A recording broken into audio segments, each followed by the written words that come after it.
What is up, guys? Welcome to the Meaning of Podcast. I'm Andres. I'm Sabrina. And this is the podcast where we talk about your favorite filmmakers and the deeper meaning within their films. And it's just us two, Sabrina. No, it feels RB3. weird. It feels so weird. I miss you, RB3. Yeah, I know. Already, you're just like, I don't know if we this gonna work. We started the camera stuff. We were testing out the headset and everything, and I was like, "Where's he at?" Yeah, and I was like, I pushed the button. I did it. Hey, I think it's working. You did it though. So Hopefully. honestly. Yeah, good for and you. everything else you see on the screen is all RB3. Yeah. So this entire He's show, still doing RB3 it. is the heart of it. So Yes. But Yeah. either way, it's us two. We're matching. Yes. We're vibing. Yeah. It's March. Happy Women's Month. Happy International birthday month for you. Yeah, it's my birthday month. Yeah, it's good Women's time. Month. It's Yep.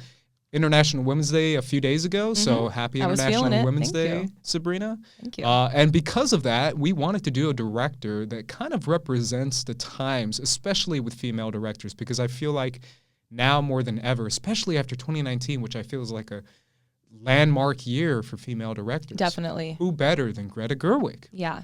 Somebody who has made such a huge impact in such a short period of time with her directing. Correct. Her directing, she came out of nowhere, and both of the films just kind of like, I mean, they hit. They hit so so hard. good. Yeah. And it's because of the quality that she delivered, because we knew her work as an actress and we knew her work a little bit even as a writer, but as soon as she was behind the camera as a director, the kind of magic that she brought on screen just captivated both men and women. Like I will never forget my screening of Lady Bird, and you've heard us talk about it because I went with RB3, and we were both like holding each other like dudes, and we're like, bro, this is crazy, man. And it's like all manly and stuff. It's one of those.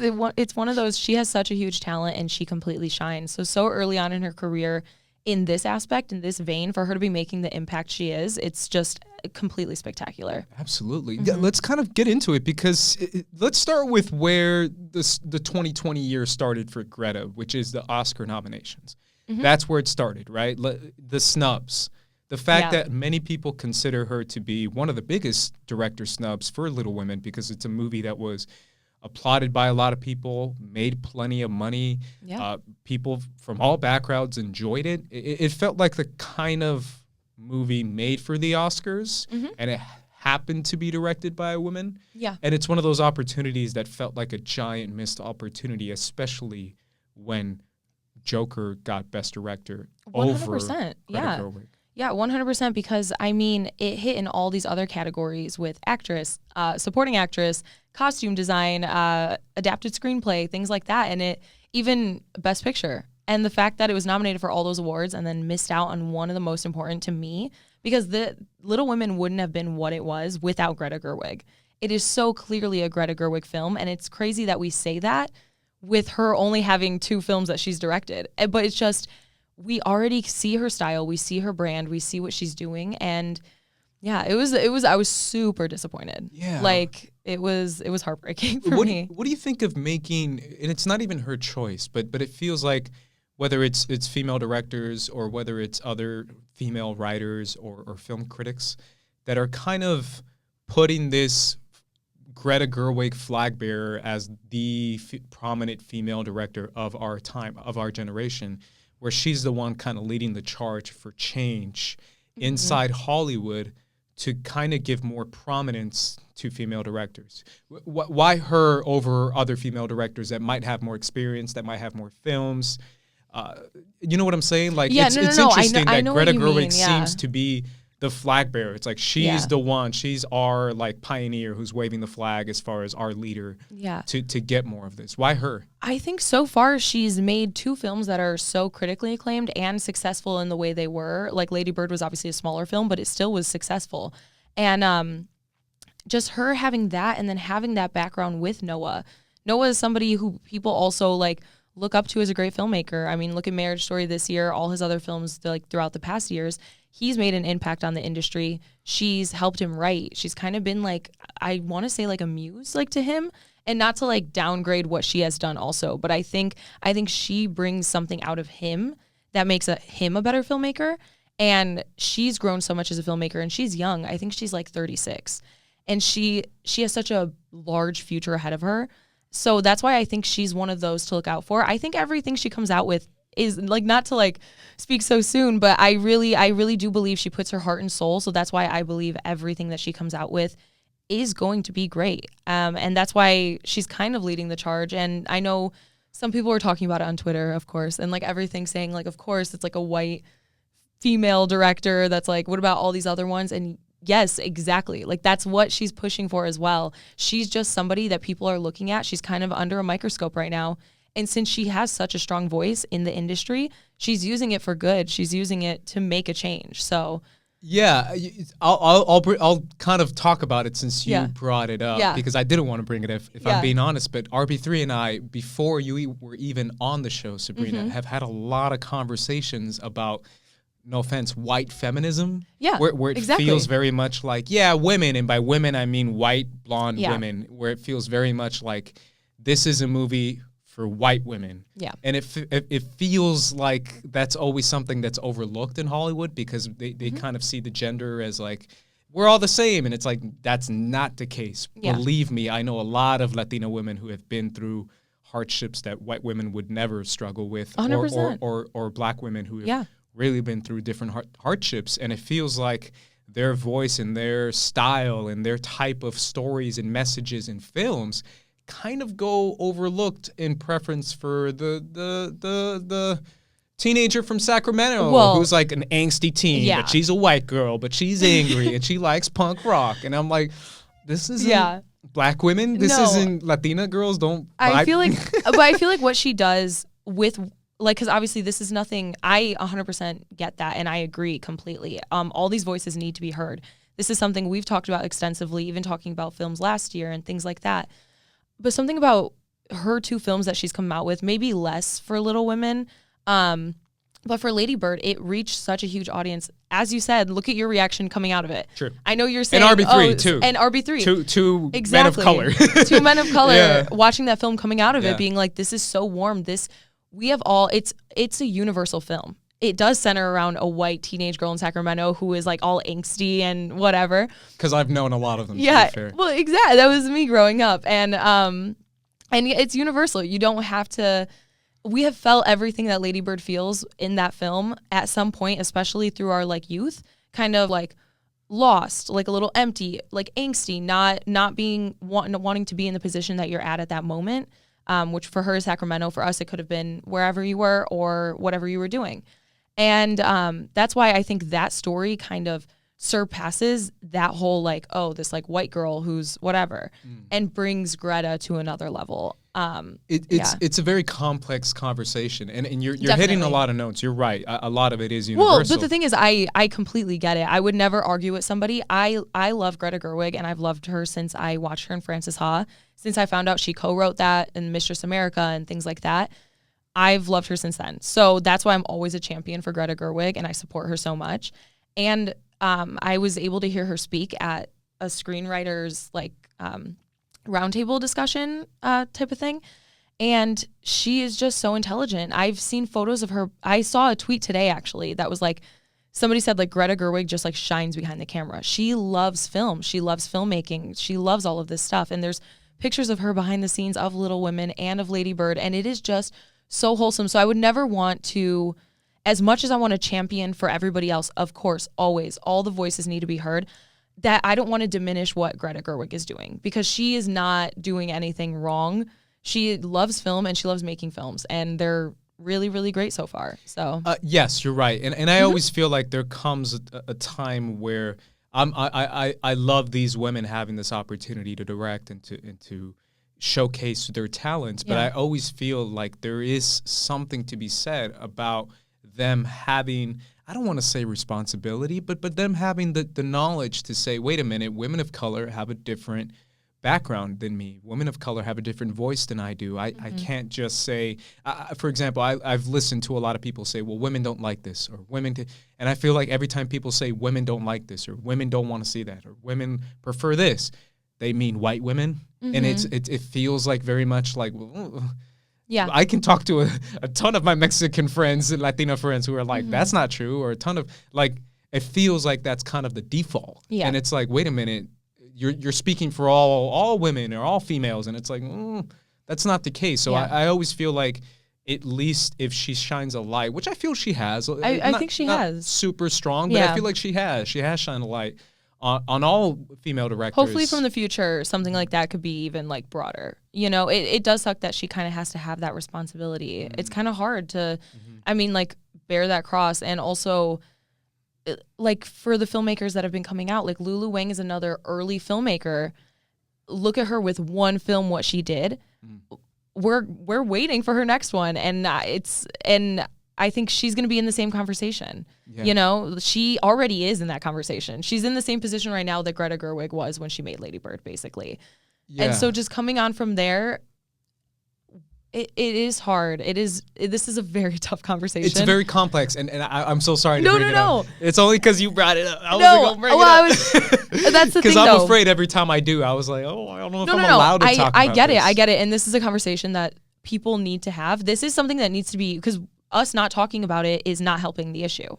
Us mentioning it and being like, and we have so many times throughout since I've been on with you guys, we've talked about all of this, like representation in general, female directors, female filmmakers, people of color getting nominated for things, people of color's performances, like receiving the acclaim that other people do. Like it is a tough conversation, but it's one that needs to be had. So yeah.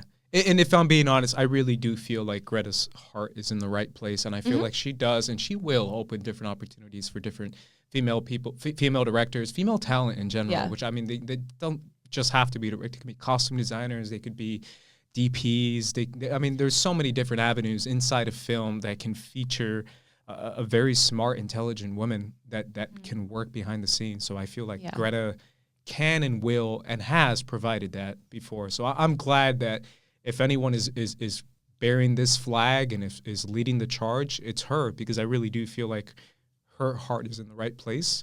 And that's just my perception of things. Obviously, I don't know her, but that's what I see. So I'm at least happy with that. But I just had to bring it up because I do feel like it gets overlooked quite a bit. Yeah. Where it's like we choose this person over like a Lulu Wang, over like and the that's director the thing, is, like, I of don't, Queen and Slim. Or, Melina Matsoukas. Yeah. I see everything. Alma Harrell, what she did with her, a lot of people behind the scenes, the DP, the editor, all of them were females. Yeah. I absolutely love that. And even just think about like younger girls that are growing up and seeing these films made by these female filmmakers and being like, wow, look, I could do that. Seeing these pictures of Greta Gerwig behind the scenes and being like, even though it's harder for females to get the recognition, clearly as we saw with the nominations this year, she is getting some. Everyone's talking about her. Everyone's doing the same thing with Alma Harrell. And Lulu Wang, so many people. And it's a beautiful thing. I mean, I didn't really have too many female filmmakers growing up that I like saw my type of film, if I wanted to make one, brought to life. But something like Lulu Wang, something like Alma Harrell's, Greta Gerwig's, that is my avenue. Yeah. Yeah. That's great. So, that's beautiful. I love that, because I really do feel like it's important, and it gets ignored, because I feel like we talk a lot about it when it comes to on screen, and I feel like that's still important. Yeah, I always talk about, I literally just talked about this last night with Riley, the importance of Rey, and how people don't realize, like, all these angry, like, Star Wars fanboys, like, I'm angry, and I'm just like, bro, like, Rey, no matter how much crap you talk about the sequel trilogy, Rey will always mean so much more to all the little girls and all the older girls too. Oh my gosh. There, all the women out there who are just like, I don't care what you say about these movies. They mean so much to me. So it's like, I can't take that away from them. And it's like, it gets so overlooked because we're so caught up with that. So I do feel like it's very important. And it's very powerful. So I'm glad that it's. Yeah, I love that you guys had that conversation. I haven't been able to check it out yet, but I definitely will. And another thing on that, the first time I watched The Force Awakens in theaters, and I might have mentioned this before on here, but when you think Kylo's going to get the lightsaber and it goes past him and goes to Rey, I bawled like a baby. You did tell me. It literally, it was the craziest moment. I just had no idea. Yeah. Like I don't know. I just wasn't expecting it, but I always bring this up, but my friend Denise, when I met her, and she had a Rey tattoo on her leg, and I was like, no way. And she's like, my Star Wars is the sequel trilogy. I fell in love in The Force Awakens. Rey's my hero. I've never felt this way. And I immediately just, I know, it was like, it hit me. I was like, dude, the sequel trilogy is already a success. No matter how many people say this is a failed experiment. And I'm just like, bro, like, you don't get it. Like, you won't get it until you hear stories like that. And it's like, it is important because that's what people get out of Star Wars. That's what Star Wars is. It's an impact. That's all of this. That's somebody like Rey. That's somebody like Lady Bird. Such Absolutely. such a subtle, beautiful way of showing all the things you feel when you're growing up, and it's just encapsulated by this character, and we get to watch it all play out, and it's like cathartic for me because I remember feeling like that, and at the time you think you're the only person that feels that way, and then you grow up and you're like, everybody did at some point, and you're like not alone, even if it's not like anything so serious. It's just kind of like a little bit of angst, a little bit of like loss, a little bit of like feeling confused about your future, feeling like you're not enough to get into these like really good schools, anything like that. It's a good thing. That impacted those characters. Even Joe March in Little Women. Oh, have you seen it? I mean, here's my thing. Oh my gosh. I have to be real with you, Sabrina. I haven't. But the reason why is because I've looked for it, to be honest. On my part, I'm speaking to the people who are listening out there. I've looked for this, man. I want to see this movie. How do I see this movie? I can't. I don't see it on any screen right now. Yeah. I don't see it for online. Is it not on VOD yet? I don't know. I saw it so many times in theaters. I saw it like 5 times in theaters. Yeah, I mean, if someone got a Blu-ray and want to toss me a Blu-ray, hit me up with that Blu-ray. But I don't think it's even released yet. Okay, well, I'll lead the charge. So on this is your conversation, Sabrina. This is your show and your podcast. So I definitely want you to take charge of this. You are. I really mean that.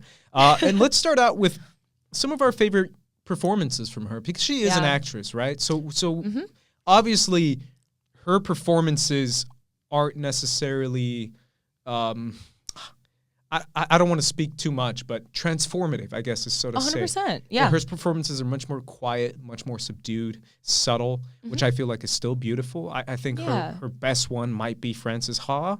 But I don't know. What do you think? What is a performance from her that stands out to you? Frances Ha for sure, and then also her performance in 20th Century Women. That's right. But the thing is that along with what you were saying about her not being like the most transformative actor, she plays a version of herself. It's the same conversation we had with like Ben Affleck. She plays a version of herself that she does so well, and it's accompanied by really great writing, really great directing.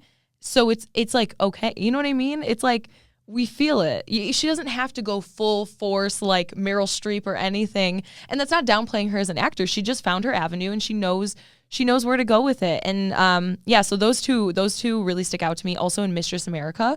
Yeah, talk to me about this one, because I haven't seen, if I'm being real honest, I haven't seen Mistress America. Not too many people have. I'm just, huge Baumbach fan. So what's the premise of this movie? It's basically, so she plays like the supporting character. Okay. There's a girl who goes to college, and she's kind of like shy, not really going out too much, so she's having that hard transition.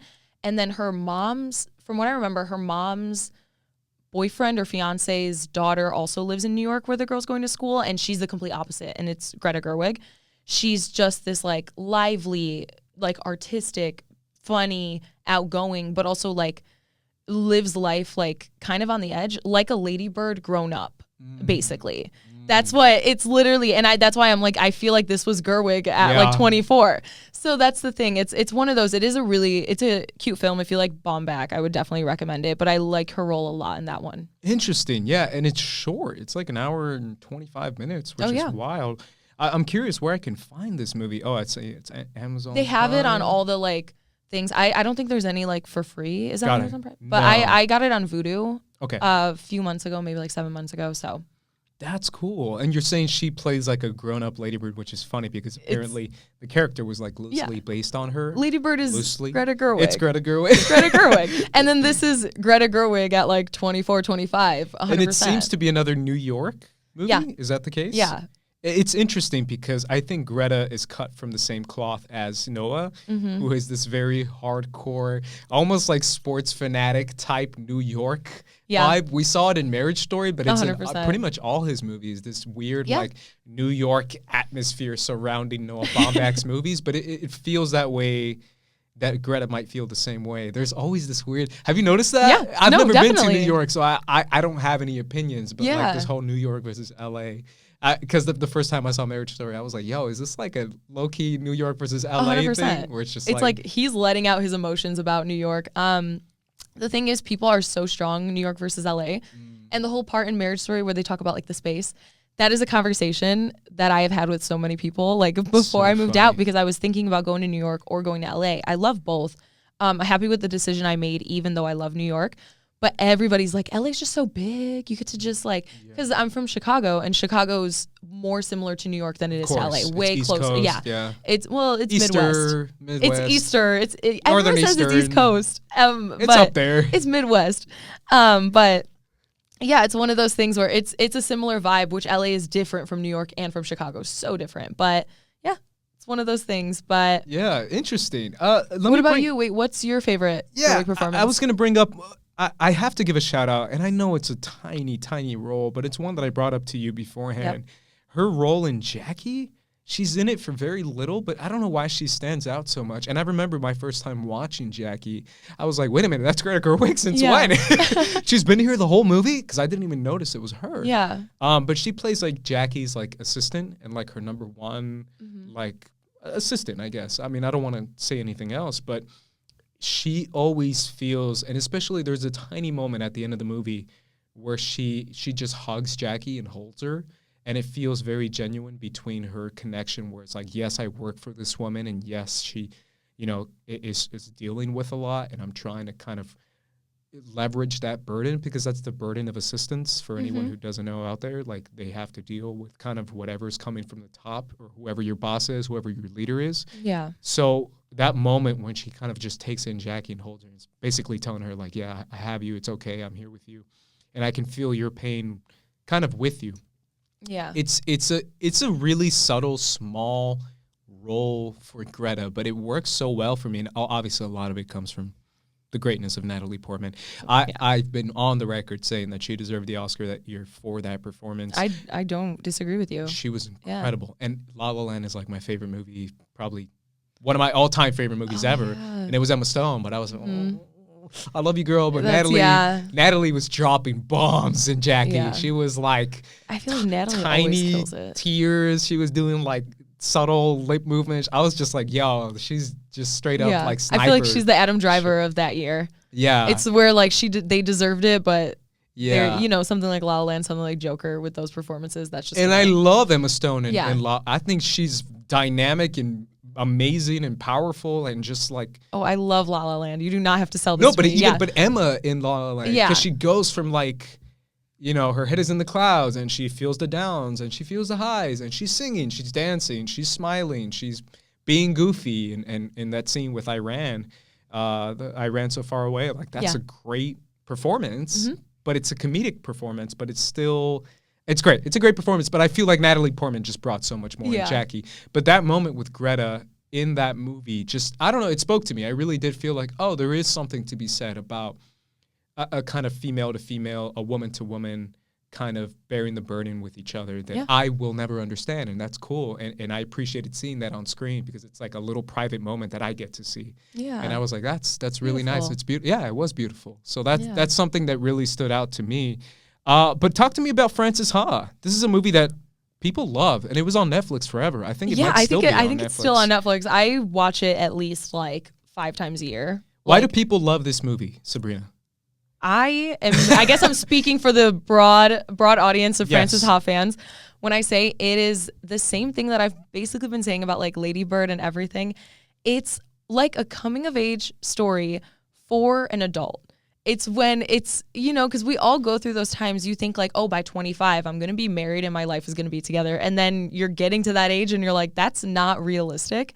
It's one of those like, I'm a dreamer. I'm in New York. I want to dance. I want to do this. Things aren't working out at the second, but she's still so optimistic and she's so sweet. And it's like wholesome. Like I love it. And all the performances from Adam Driver and everybody else in the film just kind of like elevates the whole kind of like tones and themes and everything. I love this movie. I will never get over it. Okay, so this movie came out in 2012. 2012. There was this, I don't want to call it weird. There was this thing on TV and film surrounding the quirky girl. Yeah. The word quirky was used like a million times in the year 2012. I remember because of Tumblr. It was Tumblr. Yeah. It was Zooey Deschanel. All of that, yeah. What was that show called? New Girl. New Girl. It was that where it's like the quirky white girl. And it's like very like... This is 100% This is what people want to see. And it feels like this is kind of what Greta's brand is. I don't want to say brand, but 100%. No, 100%. Her brand as in all these different aspects is like she's that sweet, quirky, like dreamer. That's like what I see her. That's what I see her as. And it's, I don't know. You've seen Frances Ha, right? What do you think from a different standpoint? I think it's one of those movies that it feels very much like they're going for the wink, wink. It's an art house type film because the black and white is not subtle. Oh no, yeah. Like, you can tell they did this for a reason, but it feels like it has that indie vibe of like, let's follow this quirky character that seems so relatable and so likable, and follow her adventures of kind of discovering like what she wants to do and what her passions are, especially with the setting that they have. So it just feels very much like I know what they're trying to do kind of thing, which I get, but it's still a great film and it's still a great performance. But you're right. Is this Greta Gerwig playing Greta Gerwig? This is just Greta Gerwig playing Greta Gerwig, and all these roles are just different versions of Greta that are coming to the forefront. I think like this is just super optimistic, dreamer, hopeful, like quirky girl, and then like Mistress America is like fun, has her shit together, kinda quirky girl, and like it's cool. I love her. I love her whole brand. I love it. All right, before we go to break and before we go to her directing, which I feel like we'll have a little bit more to chew on. Yeah. Do you want to give a shout out to another performance or just to another Greta moment, maybe in a scene for a movie just good question. Her writing maybe or? Yes. So she also co-wrote Frances Ha and Mistress America, which are two of my favorite Baumbach films besides Marriage Story. So another thing on that, just kind of her and Noah having this romantic relationship and professional relationship where they build each other up as filmmakers. We've seen that before with like Matt Damon and Ben Affleck, like we talked about last week, writing together. It's like there could be platonic relationships. I know. I just think it's funny. But Noah Baumbach and Greta, it's like Ben and Matt. It's like Ben and Matt. Marriage. They were clearly able to bring something great out of each other. Same thing with Casey and Ben Affleck. Like both of them together, they work together a lot.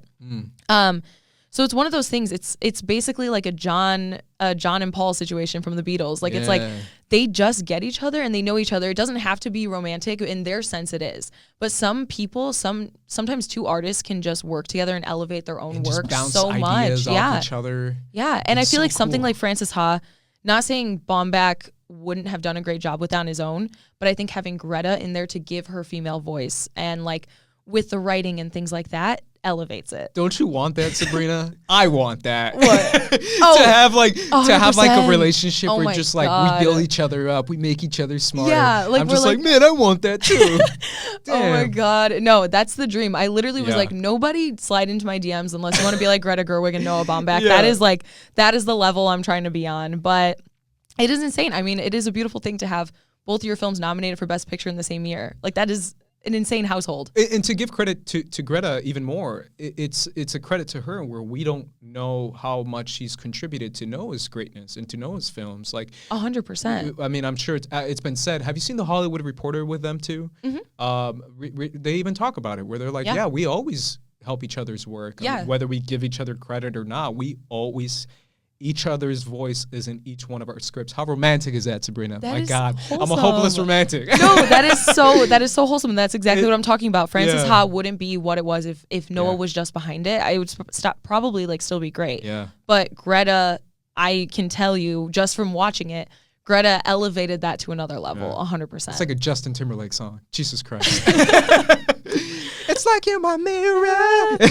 My mirror's staring back at me. That's what I want, man. I'm just over here like an angsty dude. I know. I want my La La Land relationship. Yes. Where I end up with someone else. And then we could end up just like seeing each other 10 years later at a bar I and like see you. a little slight smile, a little like pain in our eyes, but also happiness. We're remembering. Yeah, I want my that. jazz. I fell in love with jazz. That's my wife, Jazz. Jazz. Either way. Alrighty, guys, we're going to go to break. After the break, we're going to be talking about Greta Gerwig as a director. So make sure you guys stick around. This ain't funny, so don't you dare laugh. With the 4/5 divide you in half. You getting at me equals a club laugh. You do the math, take you out the equation.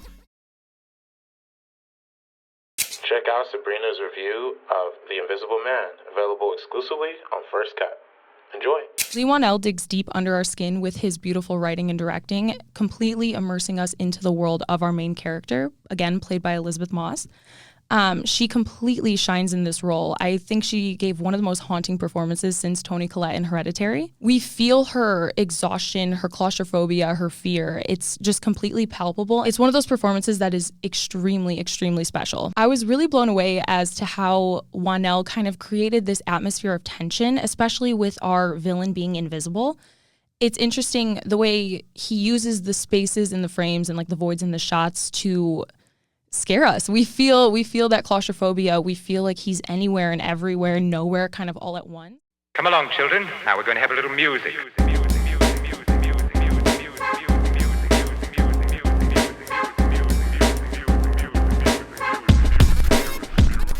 What's up, guys? We're back talking about Greta Gerwig, and now let's get into her directing, which I feel like it's made her a superstar. It's made her a household name. Hollywood, yeah. The critics love her. People love her. Like it's these two films have made such an incredible impact, and it's crazy that one came out in 2019, and like so recently, and then she's doing all that she's doing. Yeah, and obviously she did Nights and Weekends, but she co-directed that, so I kind of want to focus on the film that she did on her own as a director, which is Lady Bird. This is her first single director, I don't know how to say that, but like only directing, first time directing. It is 100% her voice, her vision. Yeah, exactly. And it's clearly her voice, her vision with the story of Lady Bird and with Saoirse Ronan's character kind of playing a version of Greta. And obviously she's said in many interviews that it's not 100% her, which of course it's not. But there is always going to be a part of your character in there, and this feels like a lot of her. Yeah. Maybe 70% her. But yeah, it features that character, and it's a very... It's an incredible movie. I don't know how else to describe it. It's one of my favorites of the past decade. I almost put it in my top decade list. I think I said that. I think I did. I did. You did? I think I did. I almost did because it really did hit all the notes. I think I might have even done it. I'll check my list again, but it was at least in honorable mentions because I brought it up. But Lady Bird is that kind of movie that moves emotionally and can relate to almost anyone. Like it related to me, it related to RB3. It's related to so many people. And what I took out of it can be different than what you took out of it, which I feel like is such a powerful thing to say about a movie because it's crazy how different people can perceive it. But I want to hear more about you, Sabrina. What's your connection to this movie? Oh my gosh. So what I remember is that I had MoviePass at the time, rest in peace MoviePass. But I just moved here for college probably like 6 months before. So my college had a Regal Cinema right next to it. So I would just walk like 3 minutes down. I'd grab like some pizza at Whole Foods, walk to the movie theater and go see stuff at like 2 p.m. or something like that. And I remember hearing about Lady Bird. I love Noah Baumbach. I already loved Greta Gerwig. So I was anticipating it a lot. And I was just a mess. Like the first time I saw it, like it captures youth. I know I've said this already, but it captures like youth and being a female when you're like growing up and all the different things that we kind of like go through. But then also it's not only doing that because so many people, as you said, can take things from it. The mother-daughter relationship is so incredible. I'm not trying to say it's like me and my mom, but you can see parts of it in. There's moments in there that everyone can kind of relate to, even 100%. Me. And obviously I'm not a daughter, but I can relate to it with my mom. Exactly. Like we all had some type of like adolescence. We all had this like teenage years where you can find pockets of it that completely relate to it. Like even the scene when during like Thanksgiving they go get high and like they're watching like the food in the microwave and they're like laughing their asses off. That's like teenage years. Like that's like how everything was, and it's just so beautiful. And even just like the montages she does that are so stunning, like where it's her and Lucas Hedges kind of just like playing in like a field.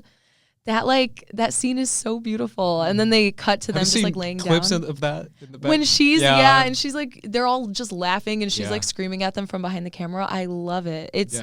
And to know there was that warmth behind the scenes that created this like warmth in the film. It is something, as I said before, she puts her heart and soul into everything. She loves this stuff. She is a true artist. Like I love Greta Gerwig. It's interesting because this movie has a lot of comedic scenes that almost make you feel like, okay, this is like a comedy. But then it just brings it back, especially towards the third act of this movie, where it makes you feel so emotionally invested and emotionally drained. But I don't feel like you would have had the same type of investment and emotional feelings if you didn't have those comedic scenes in the beginning with this character. It almost feels like there was a purpose for those jokes and for those moments, considering that by the end of the movie, most people, including myself, was crying my eyes out. Yeah. And I was like, why am I crying? Damn, man, I'm not going to cry. Shit, I have feelings. Yeah. No, yeah, it's one of those beautiful things because she balances both of those tones in the film so stunningly. It's tones, it's the balancing of it, which is so completely, hard. And it flows just absolutely stunning, and it feels so organic, so natural, so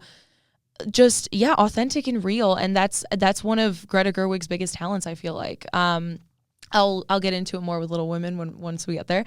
But like doing what she does right away from Lady Bird, I don't think Lady Bird is the best person ever. None of us were amazing people at 13. Some of us were shitty in like different ways, you know?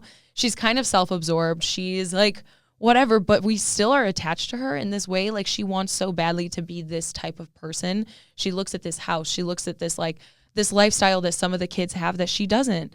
And it just makes her extremely relatable and extremely likable because when you're a kid, you have so many things that you want, whether it's like you want to be in a certain like, I don't know, sports team or whatever, and maybe you didn't make it or something like that. And you look at the people who do and you're like, oh, these people are living a perfect life because they got that thing. Because when you're a kid, the things that matter to you aren't actually genuinely the most important things. So but we feel that. Like it's exactly. Everything. It feels like it's everything. It like consumes so much of our lives because we're not in like the adult world yet. So then that beautiful transition when she does go to college and she's there and she's experiencing like the real world and like even changing her name like back to Christine when somebody asked her and then calling her mom and having that phone conversation. It just like perfectly captures so many different aspects of growing up. And I saw it at the perfect time. Literally, she goes to college and I just left for college. It is one of my favorites. I love this movie so much. That was a scene. That was a scene that got me because once she like calls up her mom and she's like, Mom, and I'm just like, oh no. And it's like them driving. I'm gonna go call my mom. Like her mom's like driving through Sacramento and then it switches to like Lady Bird driving through Sacramento. Oh. It's also the scene where her mom comes back to the airport crying. I watched Lady Bird with my mom, and me and her were just like holding each other, crying. We're like, yeah. It's important to have those experiences, and I think some people, everyone can kind of relate to that, right? Yeah. Whether you're going off to college, whether you're moving out of town. I had that when I moved to LA, where it was very like, I'm really attached to my family. Like my family means everything to me. So moving to LA was something. It was something. For sure. It was very much like that scene in Lady Bird where it felt like, wait a minute, you can't go. And I was like, I can't. I'm not. I'm going. What? What's happening? Like it felt so emotional. We all, whether it's like moving away or whether it's something else, we all experience that transition from being like a teen and then going into adulthood where it's such an odd transition. It is. And it captures it so beautifully and stunningly. And it just makes, it feels like a hug. It feels like I'm getting hugged. Like Greta Gerwig is just reaching out and hugging me. So there's just, I could talk about Lady Bird for 3 hours. But let's not, because we have to talk about Little Women. I know we have to. And it's one of those movies that I'm going to see. I know. And I'm so sorry. I feel bad because I really do feel like it is I know I should. And I do. So there you go. It's my responsibility to see these movies, but I didn't see it. And I wanted to see it with my mom. I was going to actually take my mom. But we didn't get the opportunity. I took her to Rise of Skywalker like 2 times. Well, that's okay. That's okay. That's good too. But because that's what I was like, priorities. This is my priority. But it's a movie that everyone loves, and I'm so hype. I really am hype because at this point the hype is so high at this point that I'm like, yo, is this the best movie ever? I'm gonna see this. That's what I'm saying. And it's funny for us to have this conversation without you having seen it because it's a period piece. So I feel like sometimes it's not the easiest thing to relate to. But again, with what Greta Gerwig did, she's able to do the exact same thing she did with Lady Bird. The main character of Jo March is this. Is this Saoirse Ronan's character? Yes, Saoirse Ronan's character. Not Florence Pugh. No, she's Amy, her little sister. Okay. And she plays this like, independent, headstrong girl who is growing up in this time where she's not able to do what she wants to do because it's not the norm. Like, it's not what's expected of you. They have societal expectations where it's like you get married and then you live that way. You grow up like a poor or like middle class type of female. You go to these balls to marry a rich man, and then you're set for life. You're fine. And you don't need your own occupation. You don't need anything like that. And each of the sisters have such a stunning and vibrant personality, even if they're not the most outgoing. Like the younger sister, played by Eliza Scanlon, her name is Beth. She plays like the quieter sister, but she's a musician, and it's beautiful. And then Amy, played by Florence Pugh, is like a painter, and Emma Watson's character is like an actor. Like, she wanted to be an actress. So it's one of those stories where, I mean, a lot of people grow up like reading Little Women. I remember I did. I don't know if so. Are you not familiar with this story like at all? I mean, at this point, I've heard so much about it, but like not with yourself. You've never had your own experience. I have not consuming this type of story yet. So I actually think this, because I've seen a bunch of the other versions, I've read the book, I think this is the best one because she was able to kind of make it a modernized period piece. All the themes are so relevant to what's going on with, again, like females working in any industry where you're treated as less, or there's different societal expectations for you, even just in our daily lives. And even though it's Little Women, I literally cannot tell you how many of my guy friends absolutely love this movie. I had one. I wish I could pull up the text message, but I got a new phone. I would like show it to the camera. He texted me on Christmas Day and he was like, yo, Little Women. It's like in all caps. And he sent like a gif of some like sports fan like cheering like crazy. And he was like, like that was so beautiful. And I'm like, yes, again, the same way Lady Bird was like a warm hug. This is what that movie is. It is another like reassuring kind of like, if you feel a certain way, life is so odd and like everything is going to be fine. Just keep loving, keep doing what you're doing, keep being the person that you are. And it goes back and forth, which is something that's interesting because I don't think any of the other adaptations have been a non-linear timeline. But this goes back and forth into like the present day, back into the past when they're growing up, and then present day again when they're older.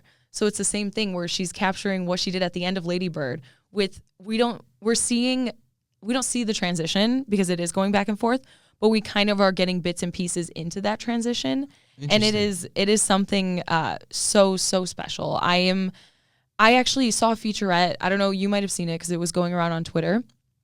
Greta Gerwig said she had a script for Little Women before she did Lady Bird, and that Little Women is actually a more personal story to her than Lady Bird. I heard that, because of her connection to the story so much. Yeah, because it's one of those things that, again, we can see ourselves. You can see bits of pieces of yourself in every character, and you can relate to the character so well. You don't have to be a female, and you don't have to be an artist or like a pretentious like anything. Like, it's not one of those things.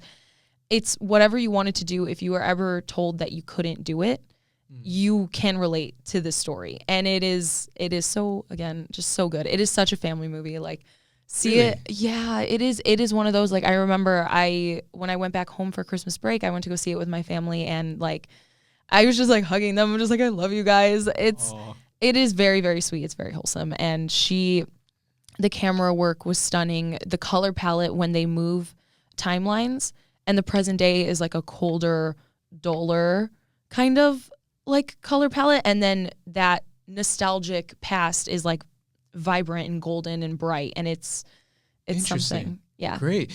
I heard it's more like about what is it, Civil War time, right? It's post Civil War. Post Civil War. Yeah. Okay, so this takes place right after the Civil War. Yeah. Okay, because I heard it was something more about like these women developing more talents, whether it's painting or acting or anything, and then wanting to get invested in that, and not having the opportunity to do that, or feeling like they were limited to that, which is such an interesting pitch already that I'm just like, oh, I'll watch that. Yeah, definitely. It actually, I think it's like right at like the end of the Civil War is the past part of it. So like their dad is away, and it's kind of them having to deal with that whole family structure, because like the patriarch is gone, kind of having to deal with that because that's not the norm. That's not what they have to deal with. Like Laura Dern is the head of the household there. Their father is away. And it's something that you don't realize at first because nowadays, like something like that isn't super uncommon.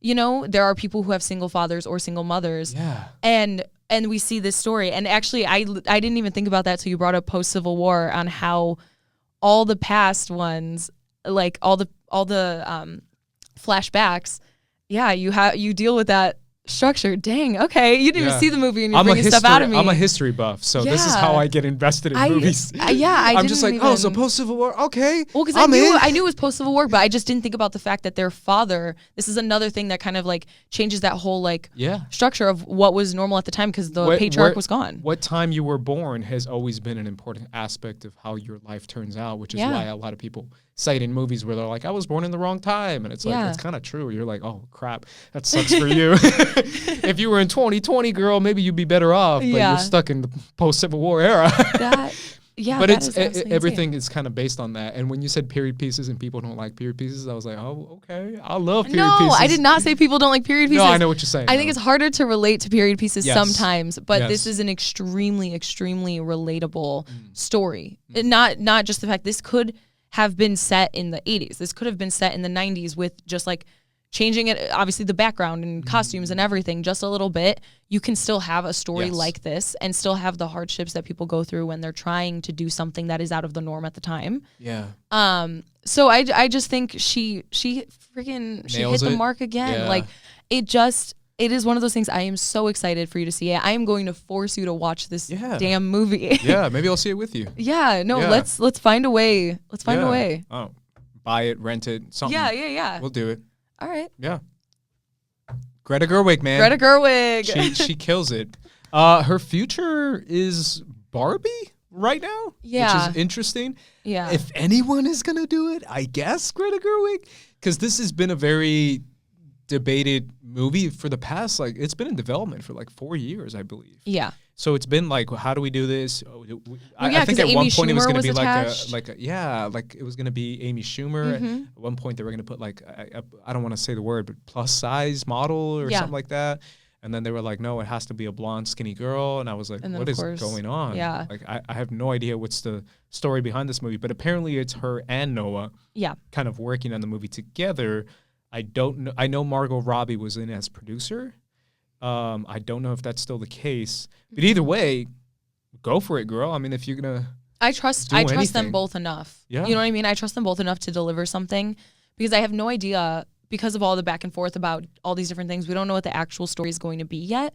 But if they're putting somebody like them on to write this, I mean, I can only imagine it's going to maybe be like a more like realistic, like I know they wanted to do like something like a Barbie doesn't fit the standard of like what a Barbie is, so she's like kicked out of Barbie World or something like that. That was like the original. This is something I've heard from before.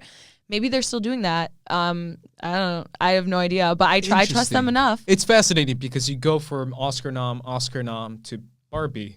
Well, I think it's going to be like a quirky. I think it's going to be a quirky like version of whatever we think of like Barbie, because it's not about Barbie. It's about a girl, from what I understand, that is not fit to be Barbie and is literally kicked out. Okay, interesting. So it's but obviously we'll see when it.